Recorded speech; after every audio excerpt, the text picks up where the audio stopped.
Salut, j'espère que vous vous portez bien. Moi, c'est Visconjo. Dans cette vidéo, on va voir ce qu'on a l'habitude de voir sur ordinateur, sur un téléphone, parce que plusieurs personnes m'ont dit, Evis, pourquoi est-ce que tu montes seulement sur ordinateur? Nous qui n'avons pas les ordinateurs, on fait comment? Est-ce que c'est aussi possible de faire du staking, de faire du trading, de faire du farming? Est-ce qu'on fait ça sur téléphone aussi? Et si c'est le cas, on le fait donc comment? Donc, justement, le but de cette vidéo, c'est de vous montrer comment est-ce qu'on peut faire cela sur l'application Binance, qui est celle que j'utilise généralement pour le trading, et dans les vidéos que je fais, généralement, je parle de l'application Binance. Donc, comment est-ce qu'on peut faire toutes ces options-là sur un téléphone? Donc, abonne-toi si tu passes par ici et que c'est la première fois, abonne-toi, active la cloche de notification pour ne rater aucune de mes vidéos. Sur cette chaîne, on parle majoritairement de crypto-monnaies parce que moi, je suis convaincu que la crypto-monnaie aussi peut être utilisée comme levier de développement pour le continent africain.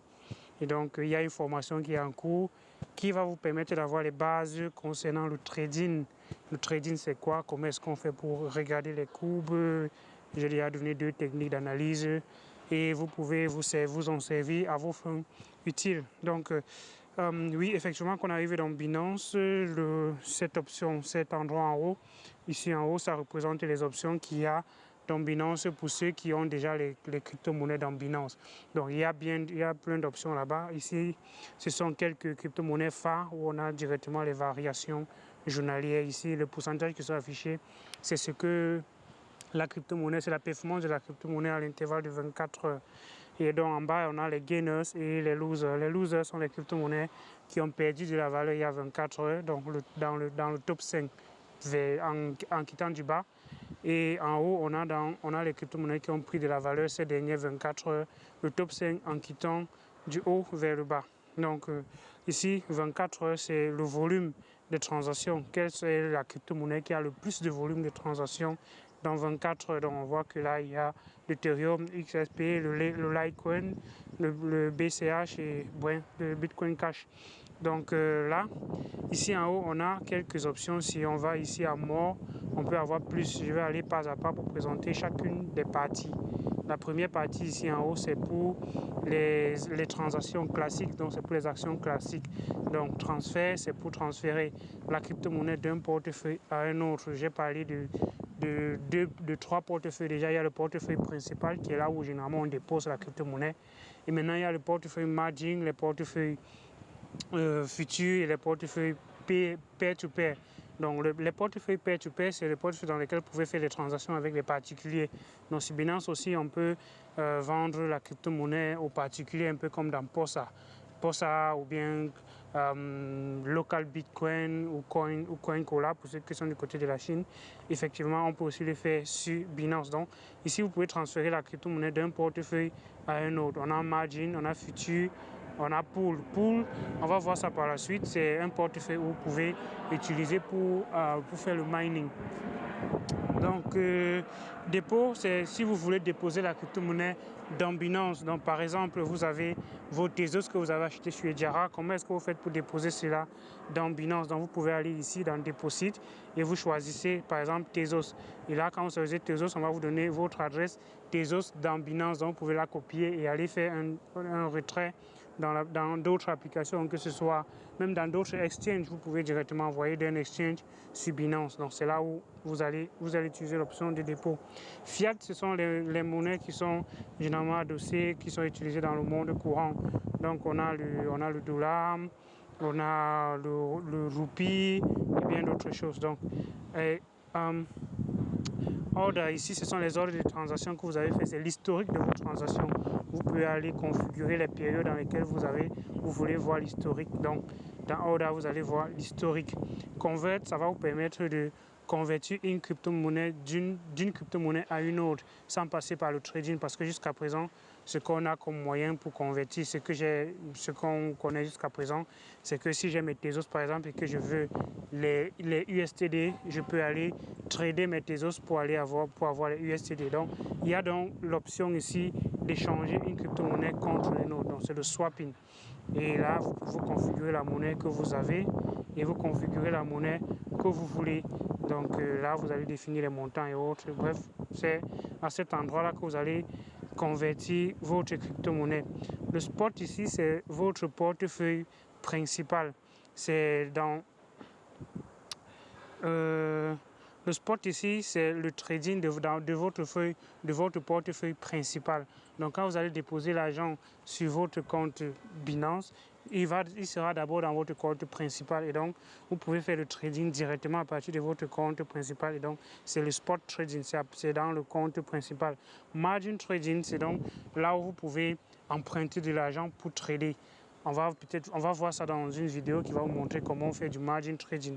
Futur, c'est le future trading qui sera aussi dans la vidéo, qui va arriver, qui va sortir très prochainement, qui va vous expliquer c'est quoi le trading futur et c'est quoi le margin trading.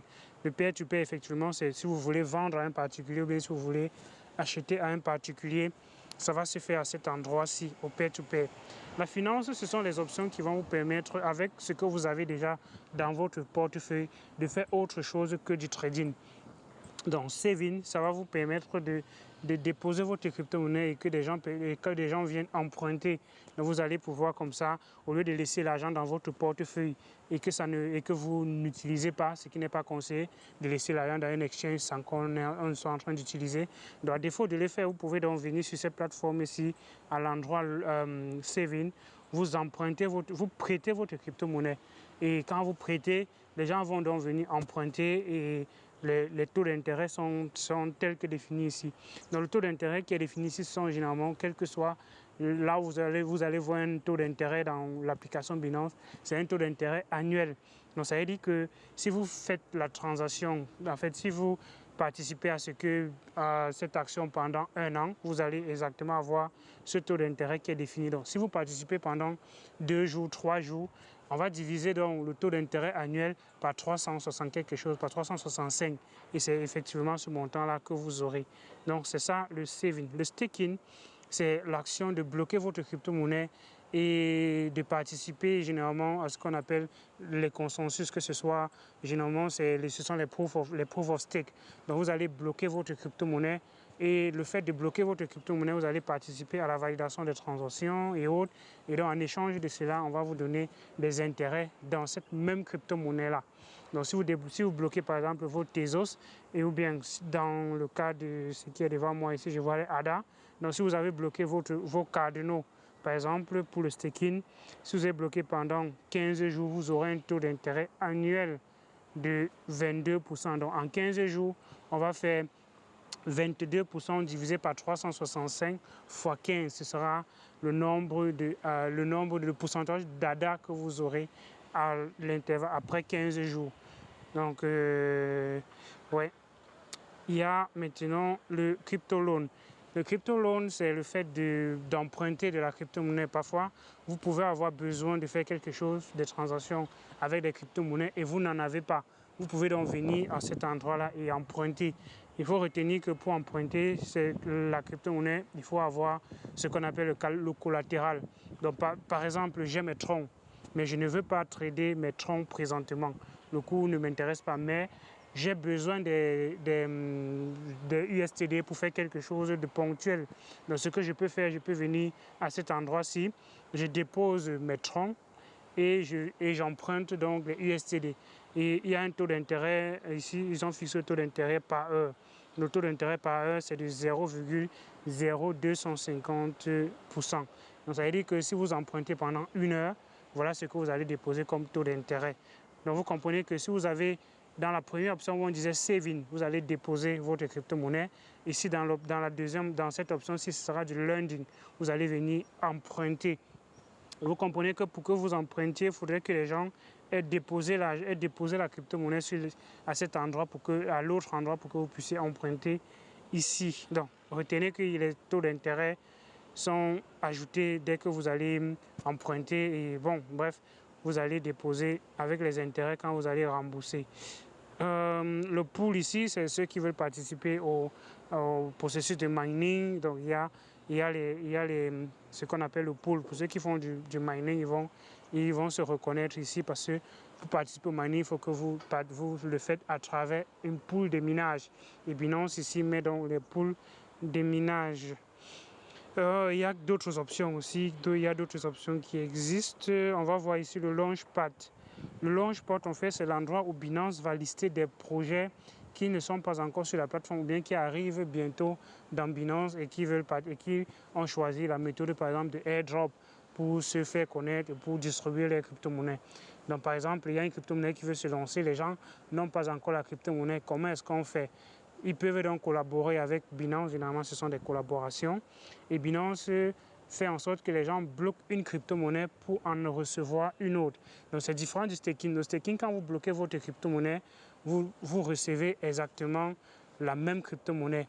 Et ce qu'il faut retenir dans le staking, c'est que quand vous bloquez pendant une période, vous pouvez débloquer votre crypto-monnaie avant la fin de la période. Mais généralement, ce n'est pas conseillé parce que si vous le faites, vous n'allez pas recevoir les intérêts qui ont été prévus. Parce que sur Binance, ils définissent les périodes par lesquelles ils vont verser les intérêts. Donc si vous débloquez avant la fin, vous n'allez pas recevoir vos intérêts. Mais par contre, il y a du flexible staking qui va vous permettre d'avoir les intérêts de façon continue, de façon régulière. Et ça fait que vous pourrez donc débloquer votre crypto-monnaie à tout moment. Mais là-bas, les taux d'intérêt ne sont pas aussi intéressants que si on bloque pendant une longue période. Donc, oui, le lending ici, c'est comme du staking, mais le launchpad, en fait, comme je disais tantôt, ils vont faire ce qu'on appelle le farming. Le farming, ça va être bloquer une crypto-monnaie pour en recevoir une autre. Donc, on voit que j'ai cliqué ici sur Launchpad. Donc, quand j'arrive sur le Launchpad, on va me donner les projets qui sont en train d'arriver sur la plateforme, bien, qui ont déjà commencé à être listés et donc qui ont encore un farming en cours. Donc ici, on voit farming in process. Donc, le processus de farming est encore en cours. Donc, vous pouvez bloquer une crypto-monnaie pour en recevoir une autre. Dans ce cas-ci, il demande de bloquer les BUSD. Donc, si vous avez du BUSD dans votre compte principal, au lieu de laisser votre BUSD dans votre compte principal et ça ne vous rapporte rien, vous pouvez donc bloquer vos BUSD ici et recevoir une autre crypto-monnaie. Donc, moi, je vais prendre le cas, par exemple, de cette crypto-monnaie-ci, qui est la crypto-monnaie HART. La crypto-monnaie HART est déjà listée, elle est déjà en train d'être tradée, mais il y a encore son farming qui est en cours. Et vous voyez que si vous bloquez du Kava, ici, vous aurez 60% d'intérêt annuel. Donc, ça veut dire que par mois, vous aurez environ quelque chose comme 5% annuel. Donc, si vous avez bloqué pendant un an, pendant 30 jours, vous aurez 5% en une autre crypto-monnaie. Supposons que j'ai bloqué mes 10 Binance. Disons, je vais prendre un truc comme ça, je vais prendre 100 Binance, 100 Kava. Donc, si j'ai bloqué 100 Kava, alors j'aurai un taux d'intérêt de 60%, de 5% par mois. Ça veut dire que l'équivalent en Kava sera 5 Kava. Mais comme on ne me paye pas en Kava, on va me payer les 5% plutôt en hard. Donc l'équivalent qu'on va me donner des 5%, ce seront les hard, ce ne seront pas des Kava. Donc quand je vais débloquer, quand je vais finir, quand la période de farm va finir, on va me retourner mes 100 Kava, mais j'aurai en plus de mes 100 Kava, j'aurai les hard. Et les hard donc, vont correspondre au pourcentage ici qui a été fixé par Binance. Donc, ici, c'est la même crypto-monnaie, mais on demande de bloquer une autre. Donc, on va toujours donner les hard, mais on demande de bloquer plutôt dans ce cas-ci les BUSD. Vous voyez, le taux d'intérêt ici est différent, c'est 4% annuel. Alors qu'avec le hard, avec les Kava, si on bloque du Kava, on a 60%, mais si on bloque du BUSD, on a plutôt 4%. Donc, quelqu'un peut se dire, au lieu de bloquer mes USTD et je n'ai que 4% par an, je préfère plutôt vendre mes USTD, acheter du Kava. Donc, je vends mes USD, j'achète du Kava et quand je bloque les Kava, j'ai plutôt 60%. Donc, naturellement, comme il y a un taux d'intérêt qui est considérable avec le Kava, les gens vont plutôt acheter du Kava pour bloquer. Et c'est comme ça que la valeur, le prix du Kava va augmenter. Et quelqu'un peut se dire, au lieu de bloquer mes Kava, sachant que quand les gens vont débloquer les Kava, ils vont directement vendre, ce que je peux faire, c'est dès que Binance annonce qu'il y a 60% des Kava, j'achète directement les Kava, mais je ne bloque pas. Je ne bloque pas, j'attends quand les gens vont acheter pour bloquer et que la valeur va augmenter. Je vends à ce moment donné-là parce que quand les gens vont débloquer après, la valeur va vraiment chuter. Donc, c'est une stratégie que vous pouvez effectivement utiliser pour vous lancer aussi. Donc, là, je vais par exemple bloquer les BUSD. Je clique les BNB, je clique sur Stake et là, on m'affiche le nombre de BNB que j'ai dans mon portefeuille. Donc, quand je vais bloquer là-bas, on va demander quel est le montant que je vais bloquer. Je peux choisir le maximum et quand je vais cliquer sur Stake, ça va effectivement confirmer le blocage. Et je vais directement confirmer ici. Voilà, on voit que j'ai deux points quelque chose de BNB qui sont bloqués. Là, je vais voir directement les intérêts. J'avais déjà bloqué mes BUSD avant, mes BNB avant. Donc, et après, j'ai débloqué pour faire autre chose avec. Donc, vous voyez qu'on m'a donné déjà 6 hard. Mais je peux débloquer à tout moment ici sur Redeem. Quand je clique sur Redeem, on me demande quelle est la quantité que je veux débloquer. Donc, je peux décider de débloquer le tout. Et là, je vais débloquer le tout. C'était juste un exemple comme ça pour vous montrer comment ça fonctionne. Voilà. Il y a encore quelle autre chose qui est intéressant qu'on peut voir. Non, ici, on a fini avec ces options-là. Bon, vous pouvez parcourir certains pour les voir. Et là, on a notre portefeuille. Ici, on a notre portefeuille. On a Spot, qui est le portefeuille principal. On a Margin, qui est le portefeuille Margin. Futur, on a Peer-to-Peer, qui sont différents portefeuilles comme ça qui existent. Ici, on a un aperçu général où on va te donner les crypto-monnaies qu'il y a dans différents portefeuilles. Donc, pour trader, c'est simple. On vient sur Market ici, on choisit une paire, par exemple, sur le BTC, donc c'est-à-dire les paires qui se font avec du Bitcoin. Je peux choisir, je ne sais pas moi trop quoi, je peux choisir n'importe quoi là. Je peux choisir AV, par exemple. Quand j'arrive ici, on voit la courbe et on voit ici en bas les indicateurs que j'ai donnés tantôt. On a l'indicateur MACD ici et on a l'indicateur RSI à ce niveau qui sont configurables à cet endroit-ci.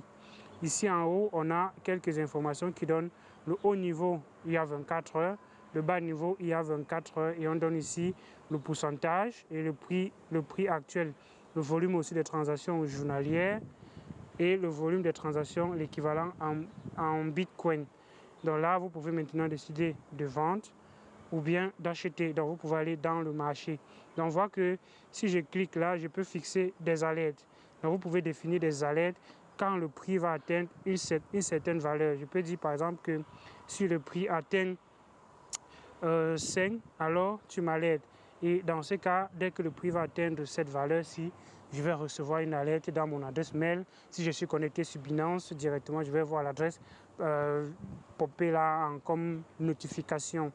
Donc voilà quelques options qui existent sur Binance et voilà comment est-ce que vous pouvez utiliser Binance sur le téléphone pour faire exactement ce que nous avons défini déjà jusqu'ici.